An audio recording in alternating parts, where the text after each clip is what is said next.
Notre Père et notre Dieu, nous bénissons ton nom pour ton amour, pour ta fidélité. Nous te bénissons, Seigneur, pour ce séminaire que tu rends possible, Seigneur. Merci pour la disponibilité, Seigneur, des uns et des autres. Et cet après-midi, je viens te reconnaître, Esprit, Seigneur, l'enveloppe, qu'il proclame ta parole avec autorité, Seigneur, avec puissance, Seigneur, avec ferveur, dans le nom de Jésus. Nous libérons l'atmosphère spirituelle en ce lieu dans le nom puissant de Jésus. Nous prions que le Saint-Esprit prenne le contrôle de toutes choses. Que le Saint-Esprit dispose nos cœurs à l'écoute, Seigneur, de ta voix. Seigneur, nous nous soumettons à toi. Saint-Esprit, parle et commande et règne en ce lieu dans le nom de Jésus. Nous te bénissons, Seigneur, pour ces moments précieux que nous passons dans ta présence.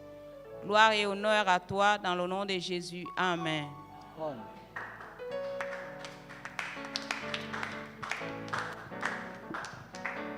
Alléluia. Alléluia. Encore bonsoir à tous.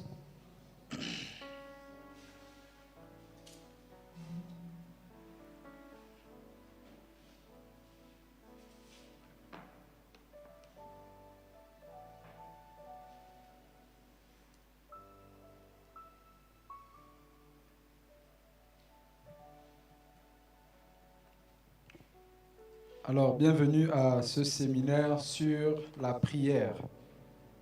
Séminaire sur la prière. Et nous sommes contents de vous avoir. C'est une initiative du mouvement JPC de notre Église. Nous serons là pour les 3 prochains jours, les 2 prochains jours, aujourd'hui, demain et après-demain, pour le séminaire sur la prière. Je suis Manza Jafet, pour ceux qui ne me connaissent pas. Et je suis le coordinateur de JPC, ici. Avant de continuer, j'aimerais déjà rendre grâce à Dieu, parce qu'il rend ces moments possibles. Et aussi, dire merci au pasteur local, notre père, le révérend Bongo Ruffin. C'est également lui qui a permis aussi que nous puissions tenir ces moments. Il nous a accordé la possibilité de pouvoir tenir ce séminaire durant 3 jours. Je tiens également à dire merci aussi au conseil presbytéral qui entérine avec le pasteur les décisions. C'est également par eux aussi que nous sommes là. Et merci à toutes les personnes qui sont dans l'organisation. Ce séminaire se prépare depuis plusieurs mois. Et il y a plusieurs personnes qui participent, qui continuent de participer pour la réussite de ce séminaire. Alors que je commence, je tiens à dire aussi merci à ces personnes-là. Aujourd'hui, l'introduction risquera d'être un peu plus longue parce qu'il y aura certainement des civilités, saluer les personnes qui sont là, les autorités. Mais pour la suite, on ira directement au vif du sujet. Alors c'est un séminaire sur la prière. J'aimerais préciser que certains, quand on a dit séminaire sur la prière, ils se sont dit certainement c'est un séminaire où on va venir que prier. Je rectifie déjà que ce n'est pas un séminaire où on va venir que prier.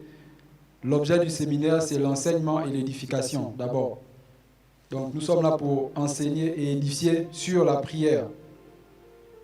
Et nous le faisons, non pas parce que les gens ne prient pas, non pas parce qu'il n'y a pas des personnes qui aiment la prière, mais parce qu'on constate que des personnes parfois prient mal. Et nous allons aborder un certain nombre de points durant ces 3 jours qui vont nous aider à rectifier certaines choses, qui vont nous aider à comprendre certaines choses en ce qui concerne la prière. Alors, je précise également que durant les 2 premiers jours, notre culte va tenir sur 2 heures. Nous avons commencé à 16h30.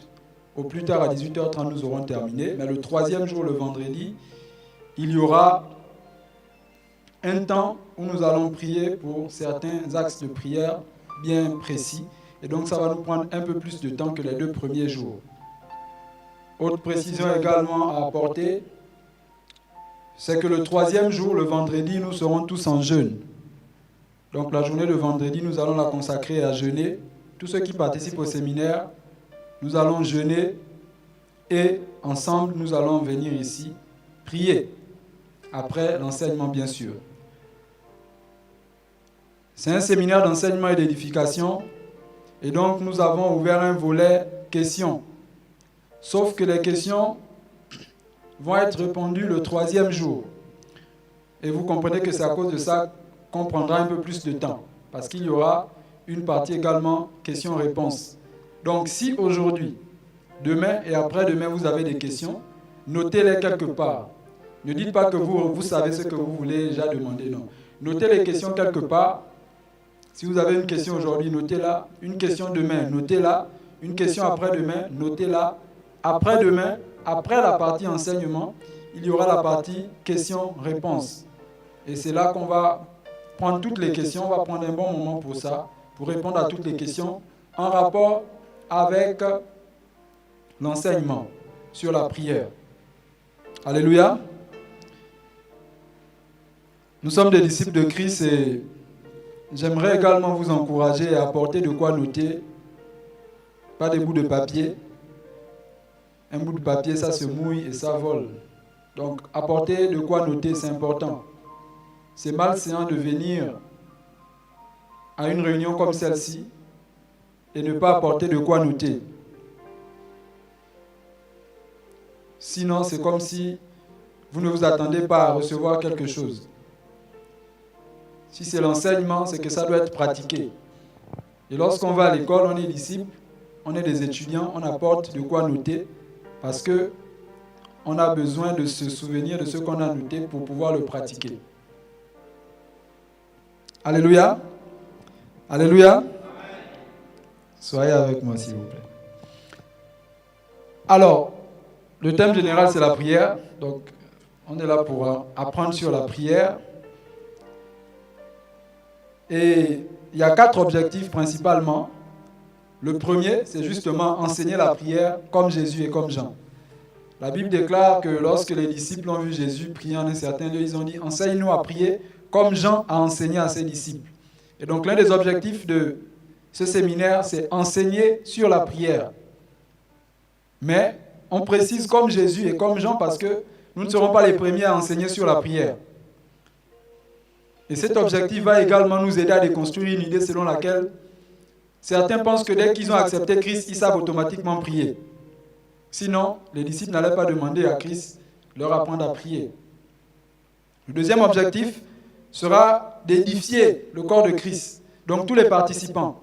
Alors l'édification, c'est bâtir quelqu'un.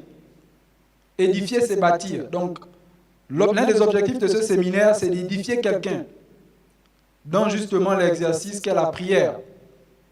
On veut édifier quelqu'un. Le troisième objectif sera de montrer la place indispensable qu'occupe la prière dans la vie du chrétien. La prière, mes frères, n'est pas une option. La prière est une obligation. Et donc, l'un des objectifs encore de ce séminaire sera de montrer la place indispensable qu'occupe la prière dans la vie du chrétien. Et le quatrième objectif que nous avons noté, c'est justement de raviver la flamme de la prière dans la vie de chaque participant afin que ce dernier engage la prière en toutes choses. Raviver la flamme de la prière. Le constat, il y a plusieurs personnes qui prient, mais on va dire ils sont un peu comme en baisse. Il y a certaines personnes qui prient, mais on a l'impression que le feu de la prière ne les a pas encore totalement embrasés. Donc l'un des objectifs de ce séminaire également, c'est de raviver la flamme. Avec tous les détails qu'on va pouvoir apporter sur la prière, ce sera de raviver la flamme de la prière dans la vie de quelqu'un, afin que ce dernier engage la prière en toutes choses. En tant que chrétiens, nous devons engager la prière en toutes choses. Alléluia. Alors, nous allons aborder 3 grands points ou 3 grandes questions pour pouvoir dérouler ce séminaire. La première question que nous allons aborder aujourd'hui, le premier jour, sera « Qu'est-ce que la prière ?» Nous allons débuter par la définition de la prière. Ce sera la première question que nous allons aborder aujourd'hui. Qu'est-ce que la prière? Qu'est-ce que prier? Le deuxième jour, nous allons aborder la question « Pourquoi prier ?» La prière, oui, nous sommes d'accord, mais pourquoi on doit prier? Et à cette question, nous avons mis une extension. Pourquoi prier même longtemps? Et le troisième jour, nous aborderons la question « Comment prier ?» Et on a aussi mis l'extension « Comment prier longtemps ?» Et ce sont ces 3 points qui forment l'ossature, qui font la colonne de notre séminaire. Alléluia. Donc aujourd'hui, nous sommes sur l'introduction et sur la question « Qu'est-ce que la prière ?» Nous voulons savoir qu'est-ce que la prière. C'est vrai que nous avons déjà plusieurs définitions à la prière. C'est vrai que depuis Écodim, on nous a appris un certain nombre de choses sur la prière. Mais je crois qu'aujourd'hui, il a plu au Seigneur de nous donner encore plusieurs définitions sur la prière. Mais aujourd'hui, nous n'allons pas définir la prière avec une définition statique. Comme on nous a par exemple appris, prier, c'est parler avec Dieu. On ne va pas définir la prière avec une définition statique. On va définir la prière sous plusieurs angles de vue, et c'est sur la base de ces angles de vue que nous allons comprendre ce qu'est réellement la prière. Nous sommes d'accord qu'aborder un thème comme celui-ci, on ne peut pas dire qu'on aura toutes les connaissances en ce séminaire en 3 jours, ce n'est pas évident. Mais on va apporter ce que le Seigneur a mis à notre disposition pour pouvoir développer ce thème, cet enseignement. Alors nous allons lire le texte de base de tout le séminaire dans Luc chapitre 11.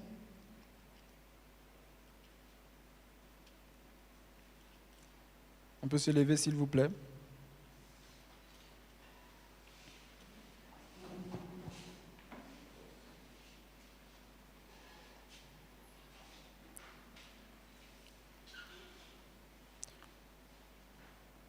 Luc chapitre 11, à partir du verset 1. Jésus priait un jour en un certain lieu. Lorsqu'il eut achevé, un de ses disciples lui dit, « Seigneur, enseigne-nous à prier comme Jean l'a enseigné à ses disciples. » Il leur dit, « Quand vous priez, dites, « Père, que ton nom soit sanctifié, que ton règne vienne, donne-nous chaque jour notre pain quotidien, pardonne-nous nos péchés, car nous aussi, nous pardonnons à quiconque nous offense, et ne nous induis pas en tentation. » Alléluia. Alléluia. Merci de vous rasseoir. Et donc c'est ce texte que nous avons pris pour proposer l'enseignement sur la prière. Parce que le verset 1 dit, lorsque Jésus priait en un certain lieu, un de ses disciples a dit, « Enseigne-nous à prier comme Jean l'a enseigné à ses disciples. » Donc la prière s'enseigne. La prière s'enseigne. Et nous commençons aujourd'hui par la définition, parce que la définition de quelque chose importe pour beaucoup. Si on définit mal quelque chose, il est probable qu'on va pratiquer mal cette chose. Et si on pratique mal la chose, il n'est pas étonnant qu'on n'obtienne aucun résultat de cela. Et comme je disais, une idée s'est répandue selon laquelle dès qu'on est chrétien, certains pensent que dès qu'on est chrétien, automatiquement on sait prier. Non, la prière s'apprend. Sinon les disciples n'allaient pas demander ça à Jésus. Et nous ne serons pas les premiers à enseigner la prière. Jésus même n'a pas été le premier à enseigner la prière parce que les disciples ont dit, comme Jean a enseigné à ses disciples. Donc Jean enseignait la prière. Jean a enseigné la prière à ses disciples avant Jésus. Et donc c'est ce que nous également nous voulons faire. Nous voulons enseigner la prière. Et je disais que la définition est importante. On va faire un petit exercice. Je vais dire un mot tout à l'heure et après je vous dirai la suite. Vous êtes prêts? Si je dis un policier, c'est bon, c'est fini. J'ai dit un policier, d'accord? Lorsque j'ai dit un policier, dans vos têtes, vous avez eu une image d'un policier. Lorsqu'on aborde quelque chose, lorsqu'on nous parle, il y a des images qui se créent. Ici, quand je dis policier, certainement il y a quelqu'un qui a vu un homme au bord de la route avec un sifflet. Certainement il y a quelqu'un qui a vu un homme habillé, vêtu en tenue de policier, avec tout un arsenal d'armes, de matraques et tout ce qui peut être. Et lorsque quelqu'un vous parle de quelque chose, votre cerveau crée des images. C'est ces images-là qui font la définition de ce que vous entendez. C'est ce même principe qui crée aussi la déception. Lorsque quelqu'un vous a expliqué quelque chose, il a tellement exagéré que vous voulez voir ce dont il vous a parlé.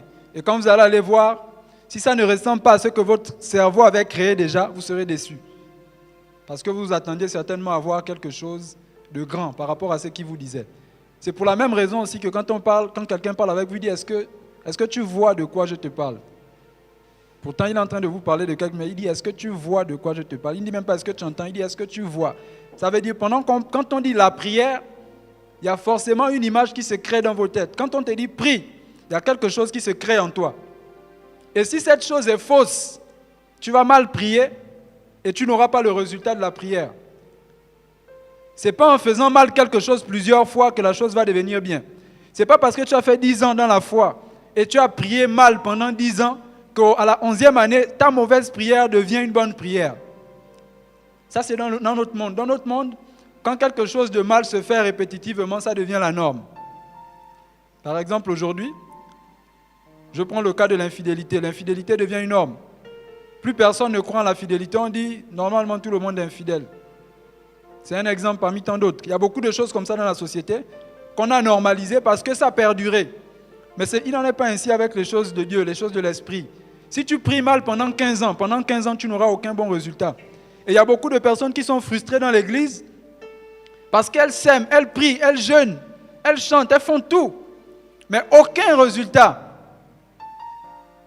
Simplement parce qu'il est possible de prier mal. Et Jésus l'a même dit à ses disciples. Il a dit, ne faites pas comme les pharisiens. Ils se mettent au coin de rue, ils crient. Ils se disent qu'en cela, ils seront exaucés. Et il y a beaucoup de personnes qui prient mal, pendant longtemps même, qui prient beaucoup, mais qui prient mal. Et je disais donc, ce n'est pas en priant mal plusieurs fois que la prière va devenir une bonne prière. Même si c'est pendant 50 ans, si vous priez mal, la prière ne sera jamais bonne. Et beaucoup ont de maigres exaucements parce que la prière n'est pas bien construite. Alors ce séminaire est fait parce qu'on s'est rendu compte que, je disais déjà au départ, que ce n'est pas que les gens ne prient pas, les gens prient. Mais il y a également ceux qui prient déjà. Pour vous, ce séminaire, ce sera simplement un boost pour vous encourager à prier davantage. Il y a ceux qui ne prient pas. Là, on veut que ceux qui ne prient pas puissent développer désormais la prière dans leur routine, qu'ils puissent mettre la prière dans leur routine, qu'ils puissent se réveiller de leur sommeil et prier. Il y a ceux également qui prient en dents de scie. Je crois que ce séminaire sera bon pour vous parce que Dieu va fixer également votre vie de prière. Alléluia. Alléluia. Alors, nous sommes là pour aborder la définition de la prière. Qu'est-ce que la prière? Si je me mets à poser la question tout de suite à une, deux personnes, qu'est-ce que la prière? Il y a certainement des définitions que vous connaissez. Et j'ai dit dès le départ que quand nous venons ici, quand vous venez pour l'enseignement sur la prière, ce n'est pas que vous ne savez pas qu'est-ce que la prière. Chacun a sa définition de la prière. Autant de personnes qu'on a ici, autant de définitions il y a pour la prière. Autant de cerveaux, autant de réflexions pour cette définition. Et donc si nous sommes une trentaine, une quarantaine, une centaine, même 1000 personnes, on peut avoir 1000 définitions de la prière. Mais qu'est-ce que réellement la prière? Alors, je vais vous proposer donc plusieurs angles qui vont nous aider à définir la prière. La première chose, je vous accorde cela, prier, c'est parler. Qu'est-ce que la prière? Prier, c'est parler. On peut ajouter parler avec Dieu. Et donc, la prière est un langage. Prier, c'est parler. Je m'arrête d'abord à parler. mais on peut dire parler aussi avec Dieu. Mais j'aimerais déjà nous dire qu'on ne parle pas seulement, quand on dit prier, on ne parle pas qu'avec Dieu. Quand on exerce l'autorité, on chasse une maladie, on chasse un démon, on ne parle pas avec Dieu. On parle aux démons. Et donc vous comprenez déjà que prier, ce n'est pas seulement parler avec Dieu. Quand on exerce l'autorité, on est en train de prier, on dit prière d'autorité. On dit un démon sort, on dit une maladie sort, la maladie s'en va. On n'est pas seulement en train de parler avec Dieu. Mais la prière, quoi qu'il en soit, est un langage. La prière est un langage. Et comme tel, la prière donc s'apprend. Si c'est un langage, on est donc d'accord que ça doit s'apprendre. Et il est important qu'on puisse l'apprendre parce que l'une des choses les plus importantes, c'est le langage. Même pour un enfant, moi j'avais ma petite sœur, la dernière du ventre de maman, elle a duré à parler et un temps on avait peur. Ça faisait peur parce que quand un enfant ne sait pas parler, ça fait peur. Elle allait déjà aller en pré-primaire et elle n'arrivait pas à articuler les mots correctement. On a prié, on voulait déjà amener chez les médecins. On nous a rassurés, on a dit non, c'est juste qu'elle est comme ça, c'est normal, elle va parler en son temps. On a été rassurés. Mais c'est la même chose avec la prière. Quelqu'un qui naît de nouveau doit apprendre à parler, étant donné que la prière est un langage. Il doit apprendre à parler le langage de la prière. Parce que le langage nous permet de faire plusieurs choses. Je disais tout à l'heure, commander. Le langage nous permet de demander. Si on ne sait pas bien prier, on ne saura pas bien demander. Si on ne sait pas parler ce langage, on ne saura pas bien demander. Prenons un exemple. Prenons Matthieu 6, la prière. Matthieu 6, verset 11. Lorsque, c'est la prière, notre Père qui es aux cieux, que ton nom soit sanctifié, que ton règne vienne, que ta volonté soit faite sur la terre comme au ciel. Le verset 11, donne-nous aujourd'hui notre pain quotidien. Vous voyez ici, ils font une demande. Donne-nous aujourd'hui notre pain quotidien. Il est en train d'apprendre aux disciples à demander. Mais est-ce que vous constatez ici qu'il n'a pas dit aux disciples de prier en disant « Oh Seigneur, suscite un boulanger qui va nous fabriquer du pain et il va nous donner du pain quotidien. » Ils n'ont pas demandé le procédé à Dieu. Ils ont demandé ce qu'il a. Jésus n'a pas appris à demander le procédé. Il a appris à demander ce qu'il veut. Et donc aujourd'hui, parfois, on va voir quelqu'un qui prie et qui va dire « Seigneur, s'il te plaît », il explique à Dieu comment la chose doit se faire. Mais Jésus a appris à demander ce que vous voulez. C'est le pain. Il a dit « Donne-nous aujourd'hui notre pain quotidien ». On ne sait pas comment le pain viendra. Peut-être ça va tomber du ciel. Peut-être ce sera quelqu'un qui viendra nous donner. Peut-être ça va apparaître devant nous. Mais ce qu'on veut, c'est le pain. Et donc, par exemple, à ce niveau, quelqu'un peut mal demander. Et donc, il doit connaître le langage de la prière. Et la prière est un langage. Le langage également, c'est ce qui est utilisé dans une relation. Nous sommes en relation avec Dieu. Et le langage qu'on utilise, c'est la prière. Et donc, si on ne sait pas parler, ce langage-là, il sera difficile qu'on puisse s'exprimer dans la relation où nous sommes avec Dieu. Alléluia. Ça va? Vous me suivez? Je suis un peu inquiet.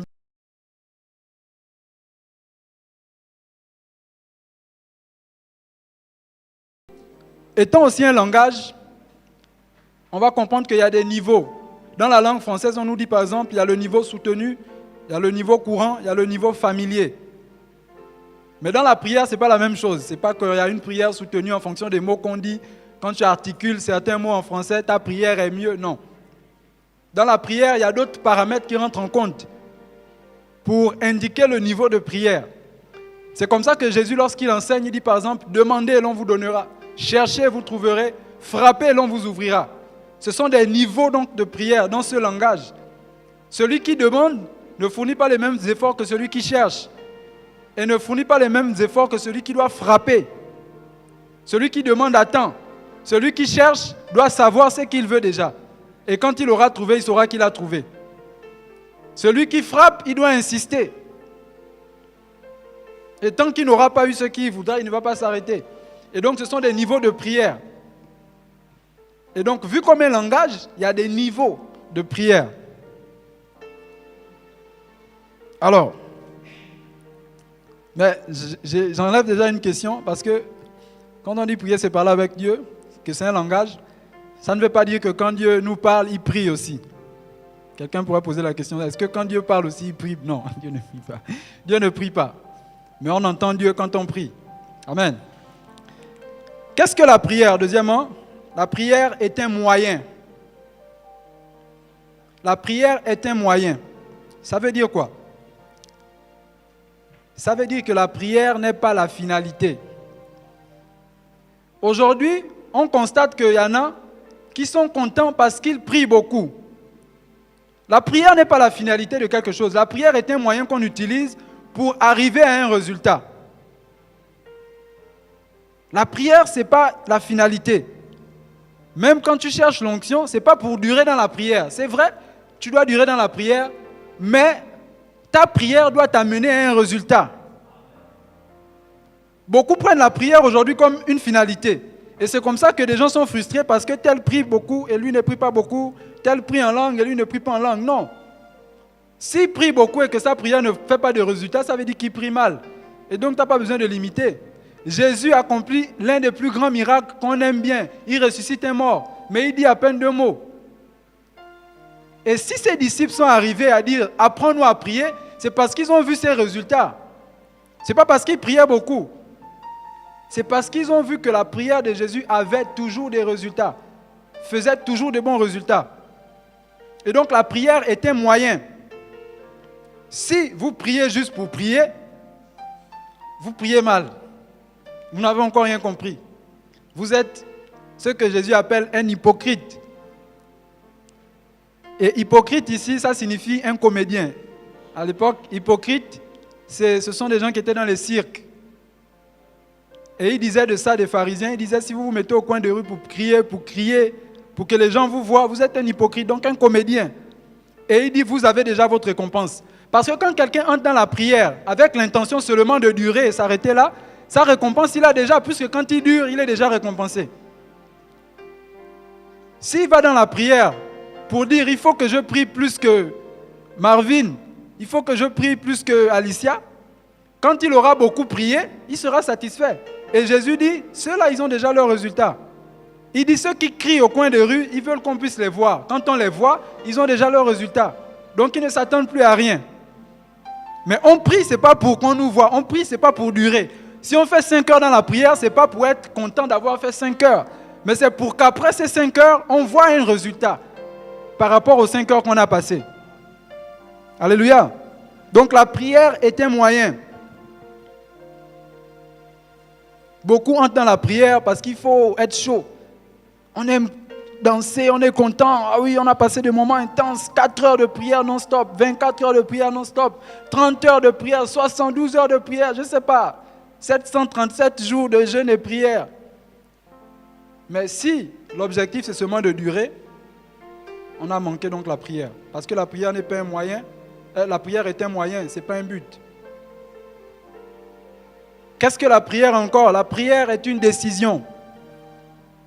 Vous voyez bien ces angles de vue? La prière est une décision. Malheureusement, nous sommes du type de chrétiens si Dieu le veut. Si Dieu veut, je vais prier. Ah, vraiment, par la grâce du Seigneur, je dois prier. En fait, je n'ai pas envie de prier. Je ne me sens pas vraiment disposé à prier. Mais la prière est une décision qu'on prend. On décide de prier. Et je vais un peu aborder ici l'aspect de prier longtemps aussi. C'est une décision qu'on prend. Ce n'est pas toutes les fois qu'on va en prière qu'on a envie de prier. Il y a des fois, vous arrivez, vous ne savez même pas, vous avez l'impression de dire, Seigneur, tu sais déjà tout. Donc ça ne sert à rien que je passe. C'est là où ce verset résonne bien dans nos têtes. Ah, Seigneur, tu sais déjà tout avant que je n'ouvre la bouche. Donc, essaie de prendre là-bas dans tout ce que tu sais. Mais la prière est une décision. Et on est en relation avec Dieu. Pour ceux qui sont déjà mariés, ils nous ont déjà dit ça. Qu'il y a des obligations. À un moment donné, on ne fait plus les choses par amour ou parce qu'on est content ou parce qu'on veut. Mais parce que c'est une obligation qui se présente, qui existe dans le contrat. Et en tant que chrétien, on doit savoir que la prière, c'est nous qui décidons. J'avais fait ce petit témoignage une fois. Je me plaignais moi-même parce que je me rendais compte que j'étais beaucoup plus occupé à certaines choses et je ne priais plus assez. Et j'étais là assis, je devais prier. Je voyais que j'avais maintenant beaucoup de temps, un jour. Et ce jour-là, je voulais prier. Et je culpabilisais moi-même, je disais, ah Seigneur, vraiment, ça fait longtemps que je ne prie plus vraiment. Je n'ai plus de temps de prière comme je les connaissais. Et je disais ça dans mon cœur. Après, j'ai commencé à prier finalement, en redisant les mêmes choses que je disais dans mon cœur. Et pendant que je priais, je me rendais compte que je priais normalement. Après, le Saint-Esprit m'a dit, tu vois que ça marche. Et je me suis arrêté dans la prière, j'ai dit, qu'est-ce qui marche? Tu pries normalement. Tu peux passer plus de 5 minutes à prier. Tu ne viens pas juste le soir comme tu fais souvent. J'ai dit oui. Il me dit, c'est là qu'il me dit que c'est toi-même qui ne veux pas juste prier en fait. C'est pas moi, c'est pas que je t'ai laissé ou je t'ai abandonné. Non, je suis là toujours, mais c'est toi qui ne veux pas prier. C'est toi-même qui décides de venir 5 minutes, Seigneur, merci pour la journée. Je te bénis, je prie pour tout le monde entier. Amen. Allez, tu dors. Le matin, quand tu te lèves, tu es tellement pressé. C'est là où tu deviens maintenant très spirituel. Tu pries maintenant en marchant la route. Oh, moi, ça m'est arrivé plusieurs fois. 5 minutes pour quitter la maison jusqu'à l'école. C'est là où tu pries maintenant. Et en toi-même, tu te convaincs que tu es spirituel. On peut prier en tout temps, on peut prier partout, frère. Même en marchant, tu peux prier. Mais toi-même, tu es conscient que ta vie de prière n'est plus vraiment ça. Donc, la prière est une décision que nous devons prendre. Et tout chrétien doit décider de prier. Et doit même décider de prier longtemps. Prier longtemps aussi, c'est une décision. Il y a des fois où vous vous tenez dans la prière, vous sentez même que tenir même 10 minutes, même 5 minutes, ça devient trop. Et vous devez dire, je dois continuer de prier. Je dois décider de continuer à prier. Quand il y a une situation qui survient, vous devez dire, je dois prier. Parce que c'est là qu'on prend la décision. Quand quelqu'un vient vous dire, par exemple, qu'il est malade, vous décidez de faire quelque chose. Vous faites quoi? Quel est le premier réflexe qui vient? Donc vous devez décider de prier. La prière est également le souffle du chrétien. Amen. Alléluia. La prière est le souffle du chrétien. On ne s'étonne pas, Paul a dit prier sans cesse. Quelle est la chose qu'on peut faire sans cesse, sans jamais s'arrêter? C'est respirer. Je ne sais pas s'il y a autre chose à part ça. Bon, je crois, c'est juste respirer. Peut-être on va chercher encore scientifiquement, mais je sais que l'une des choses qu'on fait, qu'on ne s'arrête jamais, c'est respirer. Même quand on dort. Et dès qu'on arrête de respirer, on est mort. C'est la même chose pour un chrétien. Un chrétien qui arrête de prier, il est mort. Qu'il le veuille ou pas. C'est pas toi qui... Tu ne peux pas dire j'arrête de prier mais je continue à vivre. Non. Dès que tu arrêtes de prier, tu es mort automatiquement. Et Dieu ne veut pas qu'on soit juste des chrétiens vivant dans le corps. Mais on doit prier sans cesse, véritablement. On doit prier continuellement. Parce que la prière, c'est le souffle du chrétien. Un chrétien doit toujours prier, comme une personne doit toujours respirer. Qui ici décide de boucher ses narines et fermer sa bouche parce qu'il est fatigué de respirer aujourd'hui? Personne. On veut tous toujours continuer à respirer. Parce que c'est la vie, c'est le souffle qui nous donne, qui témoigne qu'on est vivant. Et donc arrêtez de vous convaincre que vous allez bien quand vous ne priez pas. Arrêtez de vous convaincre. Ne vous dites pas non, moi ça va, juste que je ne prie plus. Non, vous devez prier et dire ça va. Parce que la prière, c'est le souffle du chrétien, je précise bien. On ne parle pas de quelqu'un qui n'a pas accepté Christ. Il ne prie pas, ce n'est pas un souci. Mais toi qui as accepté Christ, tu dois prier tous les jours. Ce n'est pas une option, c'est une obligation. Qu'est-ce que la prière? La prière également, c'est un état. Entre parenthèses, état d'esprit. La prière est un état. Lorsqu'on dit qu'un homme, lorsqu'on dit qu'un homme est un homme de prière, ou une femme de prière, on dit ça très souvent parce que, si vous avez constaté avec moi, moi je connais des personnes qui, même rien que par leur simple présence, vous avez envie de prier. Certainement vous avez déjà vu des gens comme ça. Même quand la personne commence à parler, vous avez envie de prier. Et quelqu'un qui a fait corps avec la prière, quand on dit que la prière est un état d'esprit, c'est quelqu'un qui, même sans prier, il prie. Je ne sais pas si vous me suivez. Je crois que vous me suivez. Quelqu'un qui a fait corps avec la prière, Même quand il ne parle pas la prière, il prie. Voici pourquoi quelqu'un qui est dit homme de prière ou femme de prière doit faire attention à ce qu'il pense. C'est comme ça que vous êtes étonné des choses qui arrivent, parce que vous avez seulement pensé. Tu dis, ah, j'avais la pensée là, mais voici maintenant ça c'est fait. Parce que tes pensées sont maintenant transposées en prière. Les actes que tu poses sont transposés en prière. Et la prière est donc un état d'esprit. L'état d'esprit, comme on dit, c'est l'état de l'esprit. Je ne sais pas comment mieux expliquer ça. C'est l'état de l'esprit. Ça veut dire continuellement, c'est ce que vous êtes. En réalité, continuellement, vous êtes une prière. Mais je mets bien la virgule pour dire que si on voit tous ces angles de vue de la prière et on les prend comme définition de la prière, c'est pourquoi on rectifie parfois certaines choses. Qu'on fait parfois sans savoir. Et qu'on doit comprendre bien ce qu'est la prière pour qu'on agisse en conséquence par rapport à ces angles de vue-là. Et donc la prière est un état d'esprit. Mais qu'est-ce que la prière également? Je vais un peu m'attarder sur ce point. La prière est un lieu. Je vais expliquer. La prière est un lieu. On va prendre deux textes. Matthieu, Colossiens 4, 2. Colossiens 4, 2. Colossiens 4, 2, je vais lire ici. Colossiens 4, 2. Persévérez dans la prière, veillez-y avec action de grâce. Alléluia. Alléluia. Persévérez dans la prière, veillez-y avec action de grâce. Paul dit, persévérez dans la prière. Et je vais expliquer pourquoi je dis que la prière est un lieu. Persévérez dans la prière.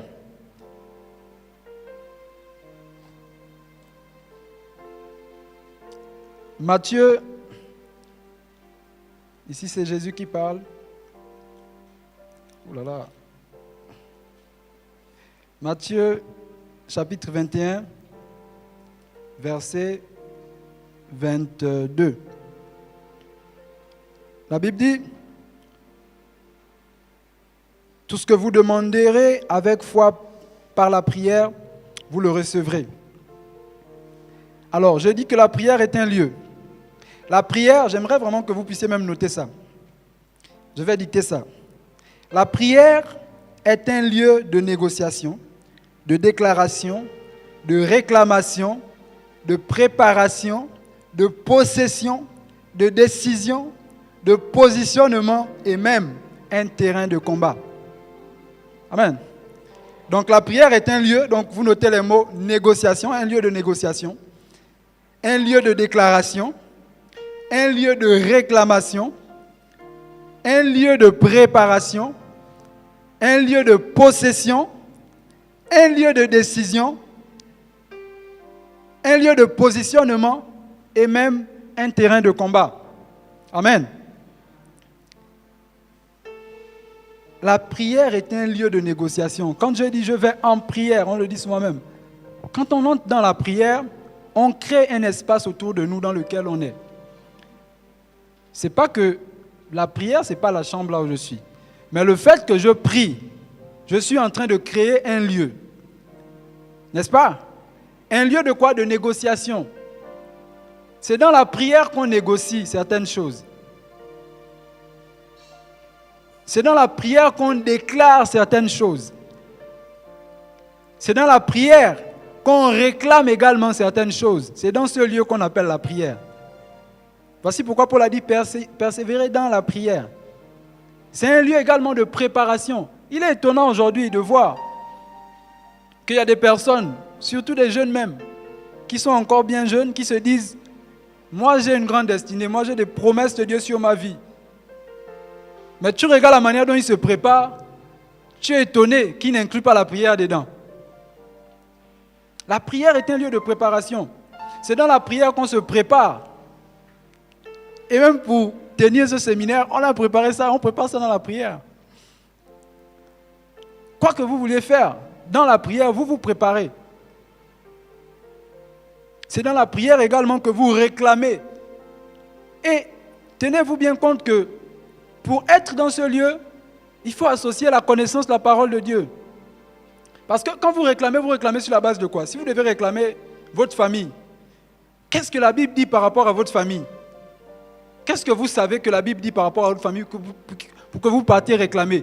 Si Satan a pris votre famille, vous partez réclamer dans la prière comment? Réclamer, ce n'est pas dire je réclame. Détruire, ce n'est pas dire je détruis. Regardez, je crois que c'est 1 Jean 3, verset 8. La Bible dit le Fils de l'homme est venu afin de détruire les œuvres du diable. Jésus donc est venu afin de détruire les œuvres du diable. Est-ce qu'il y a un instant dans la Bible où on a lu où Jésus disait je détruis les œuvres du diable? Non. Il les confrontait, il démontrait la puissance. Il parlait et les œuvres étaient détruites. Et donc, par exemple, par rapport à votre famille, vous devez savoir que la Bible dit que crois au Seigneur Jésus, tu seras sauvé toi et ta famille. Et c'est sur la base de ça que quand vous entrez en prière, vous pouvez réclamer votre famille et dire Seigneur, tu as dit que je dois croire au Seigneur Jésus et je vais être sauvé, ma famille et moi. Et donc, il n'est pas question que ma famille soit prise par le diable. Et donc, la prière est ce lieu dans lequel on réclame ce qui est à nous. Et c'est un lieu également de préparation, mais aussi de possession. C'est dans la prière qu'on possède certaines choses. C'est dans la prière qu'on va posséder des territoires. C'est dans la prière qu'on va posséder des postes. C'est dans la prière qu'on va posséder des promotions. C'est dans la prière qu'on va posséder la guérison. C'est dans la prière. La prière est un lieu. Ne voyez plus simplement la prière comme ce petit moment où vous venez le matin et dites « Seigneur, merci parce que tu es bon. Merci pour ma famille. Protège-moi durant la journée. » Non. C'est bien plus que ça la prière. La prière est bien plus que ça. Et je disais, c'est également un lieu de décision. C'est dans la prière qu'on décide. Vous êtes comme autour d'une table. Il y a le monde des ténèbres qui dit des choses, qui a des décrets bien sûr. Ce sont des décisions qu'on prend. Satan donne des décrets chaque jour. C'est pourquoi il y a des accidents ici, il y a des morts ici, il y a ce qui se passe. Parfois ce sont des décrets de Satan. Mais c'est quand vous entrez dans la prière que vous êtes aussi dans cette table où vous décidez ensemble. Et vous imposez la parole de Dieu, vous imposez votre autorité dans la prière. C'est un lieu de décision où on vient décréter des choses et on vient annuler aussi certains décrets en fonction de la parole. Il faut donc connaître la parole de Dieu. On ne peut pas parler de prière bonne sans inclure la parole de Dieu. Toute bonne prière est faite sur la base de la parole de Dieu. Parce que c'est sur la base de la parole de Dieu qu'on va citer. Voici ce que Dieu a dit. Voici ce que je dois avoir. Dieu a dit si j'obéis, voici ce que j'aurai. Dieu a dit si je fais ci, voici ce que j'aurai. Vous rappelez cette parole-là, vous mettez ça sur la table comme argument. Vous savez, même dans le monde doit nous enseigner. On voit ce qui se passe dans les tribunaux. Un avocat ne vient pas, il va juste dire parce que mon client c'est un petit, donc il ne doit pas aller en prison. On va dire, mais ton client que tu appelles un petit, c'est un bandit. Il a agressé quelqu'un. Tu as dit, qu'est-ce que tu nous proposes comme loi, comme article, pour qu'on puisse le relâcher ou qu'on puisse réduire sa peine? Et c'est la parole de Dieu que vous dites. Si Satan tient vos études, qu'est-ce que vous pouvez lui dire? Qu'est-ce que la Bible dit par rapport à vos études? Si Satan tient votre santé, qu'est-ce que la Bible dit par rapport à votre santé quand vous irez sur cette table de décision? Comment allez-vous, quels sont les arguments que vous apportez?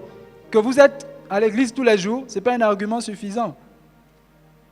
Que vous êtes un enfant encore, vous n'avez pas le droit de souffrir. On sait tous qu'il y a des enfants qu'on a donné le vampire alors qu'ils étaient encore même dans la matrice, dans le sein de la mère, dans le ventre. Ils étaient déjà sorciers. On leur avait déjà donné ça. Et donc, être enfant, ce n'est pas un argument. Qu'est-ce que la Bible dit?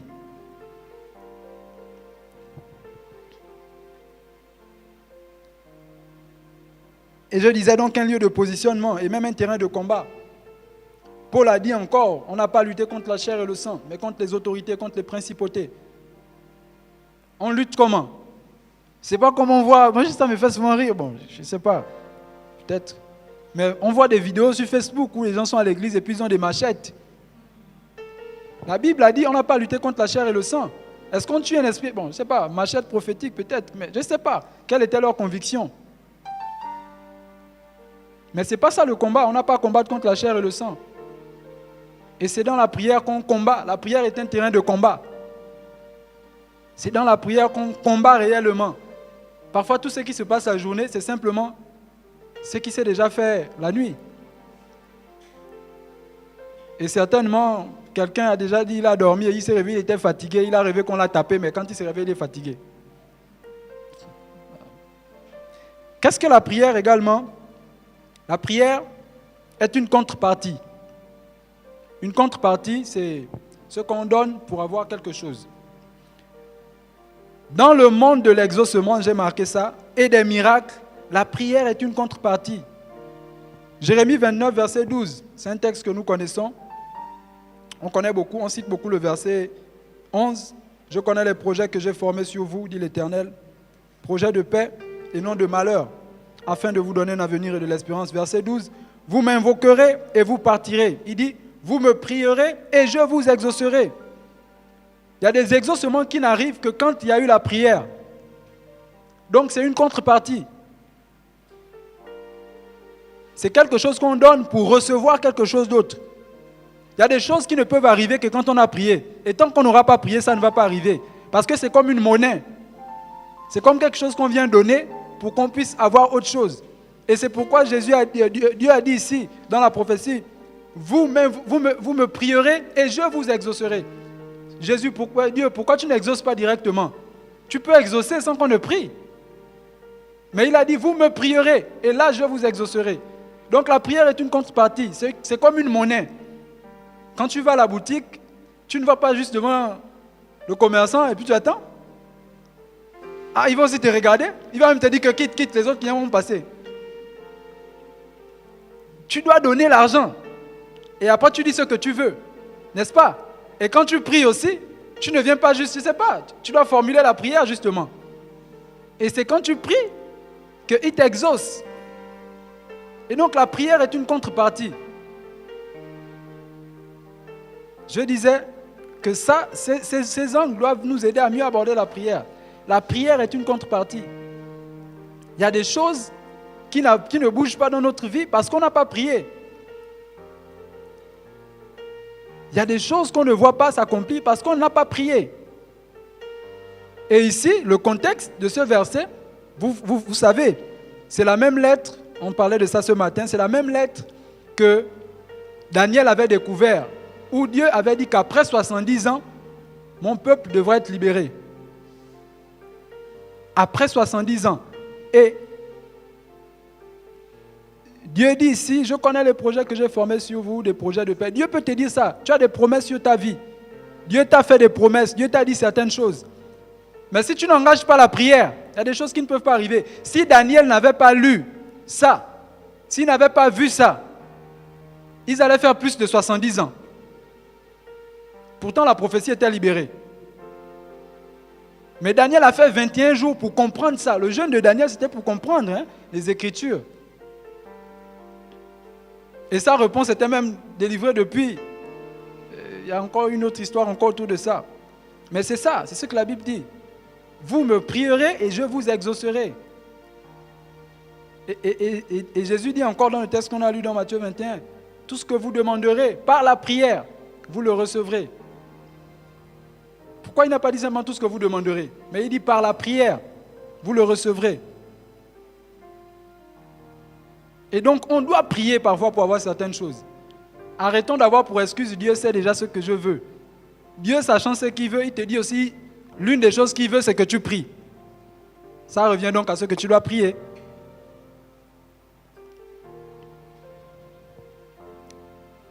Et qu'est-ce que la prière encore?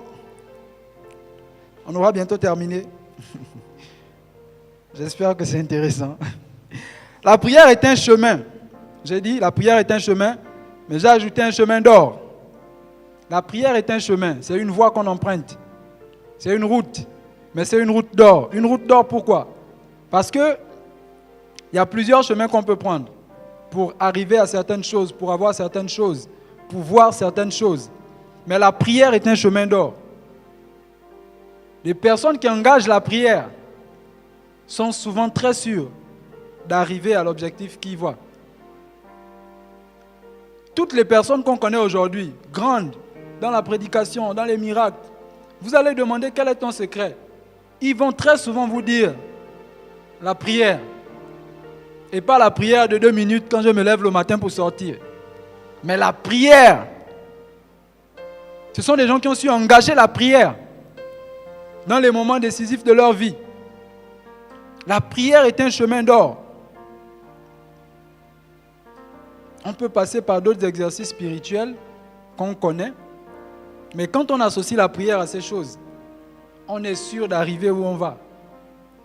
Parce que la prière est un chemin d'or. C'est une voie privilégiée de Dieu. Quelqu'un qui prie, il est comme dans le VIP. Par rapport à quelqu'un qui emploie d'autres moyens. Quand tu pries, tu es dans le VIP. Tu es dans ce... Il y a une catégorie de personnes, quand on va par exemple dans des endroits où il y a des salles d'attente, quand tu vas patienter, il y a très souvent ceux qui sont encore dehors. Et il y a ceux qui sont déjà arrivés à l'intérieur, ils sont assis. Il y a souvent des canapés peut-être ou des chaises. Quand tu es déjà au niveau de la chaise là, même si on ferme la porte pour dire il est 15 heures, on ne reçoit plus. Vous êtes déjà à l'intérieur et forcément tu vas être reçu. Même si c'est à 18 heures, tu seras reçu. Moi j'ai beaucoup vécu ça quand on partait à la banque. Quand on part à la banque, quand tu es encore sous la tente et que l'heure de fermer arrive, on ferme. On va vous dire, vous serez privilégié demain matin. Venez tôt seulement et puis vous entrez directement. Mais quand tu es déjà à l'intérieur, même si vous restez là jusqu'à 20 heures, on va forcément te recevoir. C'est comme ça aussi. Ceux qui prient, ils sont déjà sur les chaises là où ils attendent, où ils seront forcément reçus. Et donc la prière est une voie. Dieu lui-même, il privilégie cette voie. C'est pourquoi on revient encore sur nos textes.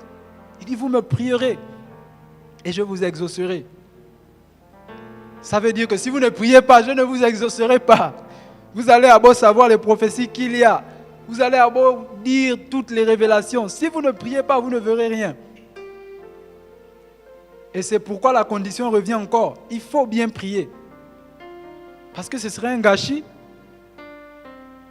de pouvoir aimer la prière, de pouvoir aimer prier longtemps et de ne pas pouvoir bien prier. Qu'est-ce que la prière encore? La prière est une clé. La prière est une clé. Luc 3, verset 21. Luc 3, verset 21, voici ce que la Bible dit.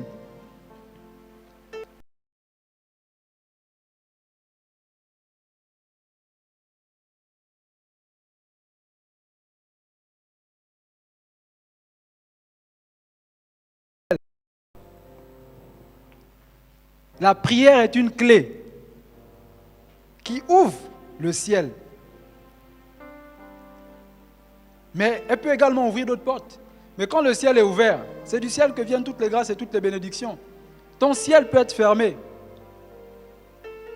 Ton ciel peut être fermé, ça veut dire il y a des fois où tu as l'impression que rien n'arrive sur toi. Et on a beaucoup de personnes qui prient, par exemple, beaucoup, qui font des jeûnes, qui accompagnent avec l'offrande, mais qui ont l'impression que c'est fermé en haut. Mais la bonne prière est une clé qui ouvre le ciel. Et la Bible le précise. Pendant qu'il priait, le ciel s'ouvrit. Pendant que tu pries, le ciel s'ouvre. Et qu'est-ce qui ouvre? C'est la clé. La prière est une clé.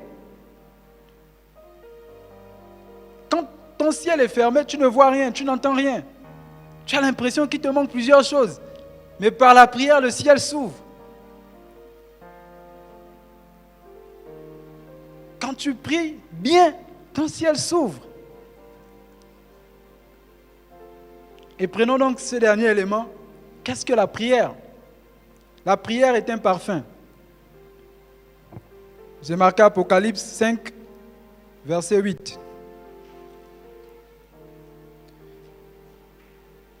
Apocalypse, un livre que je ne sais pas pourquoi les gens n'aiment pas le lire. Apocalypse est l'un des livres où on apprend bien l'adoration. Je vous encourage à lire Apocalypse. Apocalypse 5, verset 8, il est écrit ici, quand il eut pris le livre, les 4 êtres vivants et les 24 vieillards se prosternèrent devant l'agneau, tenant chacun une harpe et des coupes d'or remplies de parfums. Remplies de parfums. Qui sont les prières des saints? Remplies de parfums, qui sont les prières des saints? Votre prière est un parfum. Et on est d'accord. J'aimerais quand même m'hasarder à dire ça. Que si ce mélange que vous faites n'est pas bon, le parfum qui montera aussi ne sera pas bon. Je nous exhorte à avoir une vie de prière, de consécration et de sanctification. Et là, quand ce parfum monte vers Dieu, il est d'une agréable odeur. Voici pourquoi on a précisé ici la prière des saints. Quand vous priez, c'est un parfum qui monte à Dieu. La prière est un parfum. À chaque fois qu'on se met à prier, on est en train de faire monter vers Dieu un parfum. Mais cependant, l'odeur du parfum dépend de la qualité de notre cœur aussi. On doit avoir un cœur pur. Et même Paul dit dans les écrits, je crois à Timothée, que je veux premièrement que les hommes élèvent des mains pures vers Dieu. On doit avoir un cœur pur lorsqu'on va dans la prière. Parce que si notre cœur n'est pas pur, le parfum certainement qui montera ne sera pas d'une bonne odeur. Et quand l'odeur qui monte vers Dieu n'est pas bonne, en plus seulement de ne pas accepter, il est capable même de se fâcher. Parce que ça énerve. Mettez-vous à la place de Dieu un instant et une mauvaise odeur monte. Et que vous savez d'où ça vient.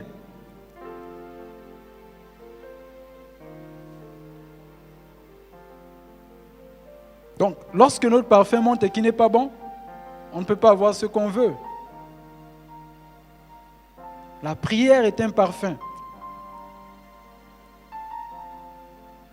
Et on doit s'assurer de l'état de notre cœur lorsqu'on va en prière. Et ça fait beaucoup d'éléments qui définissent la prière, comme je disais au départ. Ça fait beaucoup de choses qui montrent ce qu'est la prière. Vu sous ces angles-là, je crois qu'on doit commencer à revoir notre manière d'aborder la prière. Qu'on doit avoir une autre conscience de ce qu'est la prière. Qu'on s'arrête simplement juste au fait de dire c'est simplement parler. Qu'on s'arrête juste, qu'on évite de s'arrêter au simple fait de dire le matin Seigneur merci et au revoir, je ne sais pas, après tu pars. Non. On doit vraiment revenir à la bonne prière. Alléluia. Alléluia. Je crois que quelqu'un comprend quelque chose cet après-midi. Et c'était aujourd'hui un peu l'introduction de cet enseignement, ce séminaire sur la prière.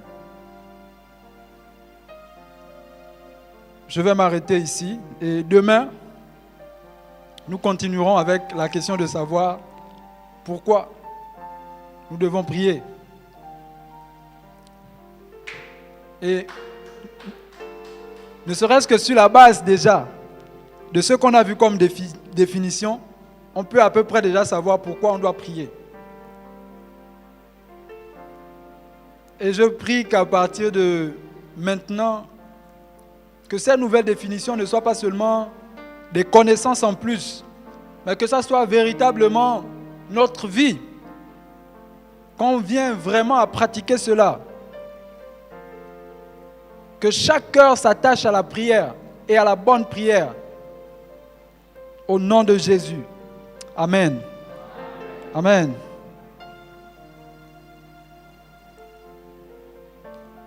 Est-ce qu'on peut rendre grâce à Dieu déjà pour sa parole?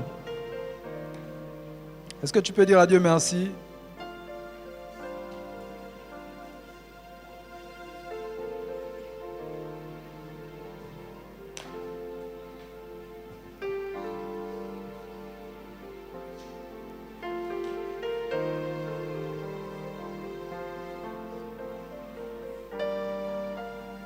Seigneur, merci pour ta parole. Merci pour tes bienfaits par cette parole. Je crois que ce que l'homme ne peut dire, le Saint-Esprit le sait, il peut le dire. Je te prie, s'il te plaît, Seigneur, de nous aider à pratiquer cette parole, Père.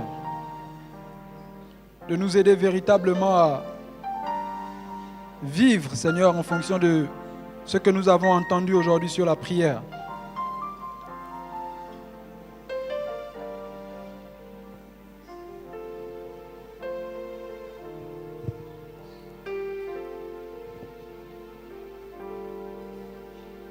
Bélange.